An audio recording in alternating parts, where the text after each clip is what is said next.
Hello, hello, bienvenue dans ce nouvel épisode. Donc aujourd'hui, je vais te parler d'un sujet. Je suis partout, mais on ne me voit pas. Ah ça, commente si tu es présent actuellement un peu sur tous les réseaux, mais tu as l'impression de ne pas exister. Tu as l'impression que quoi que tu fasses, en fait, on ne te voit pas. Dans cet épisode, je vais t'expliquer pourquoi la visibilité, c'est pas simplement une question de quantité, mais surtout une question de stratégie, de clarté, de cohérence. Tout d'abord, il faut comprendre ce qu'est une visibilité stratégique. Tu postes, tu t'investis, tu es présent, tu es présente partout, tu n'attires pas beaucoup, voire pas du tout de clients même. C'est pas ton énergie le problème en fait, c'est ta stratégie. On revient aux bases du ciblage. Est-ce que tu es sûr d'avoir la bonne cible ? Il faut revenir au positionnement et ce que ta présence en ligne doit vraiment refléter. Parce que vraiment, si ta cible n'est pas où tu penses qu'elle est, tu peux continuer de poster, il ne se passera rien.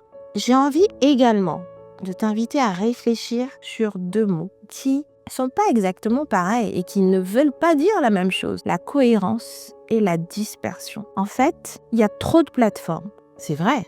Il y a trop de messages, c'est vrai. Il y a trop de directions. Mais c'est pareil, le client, où qu'il soit, il se retrouve face à trop d'informations. Donc, si toi, en plus, tu es dispersé sans avoir une cible cohérente et claire, ta cible, elle ne te comprend pas, elle ne sait pas ce que tu proposes, du coup, elle passe à côté de toi. Je vais te donner les clés pour rétablir une cohérence forte dans ta communication, afin que chaque publication serve un seul objectif, être vu, être compris, mais ça c'est quand même important, et être choisi. N'hésite pas à me contacter, je suis là pour répondre à tes questions. Le troisième point que je veux évoquer avec toi, c'est comment recentrer ta présence digitale intelligemment. J'aurais pu dire comment la recentrer mieux, mais en fait le mot mieux me paraît un peu léger par rapport à ce qu'on veut vraiment faire. Donc il est important déjà de trier, de faire un petit tri sur où tu veux être, où tu dois être, pourquoi, qu'est-ce que tu dois publier et pour qui tu veux publier et comment te rendre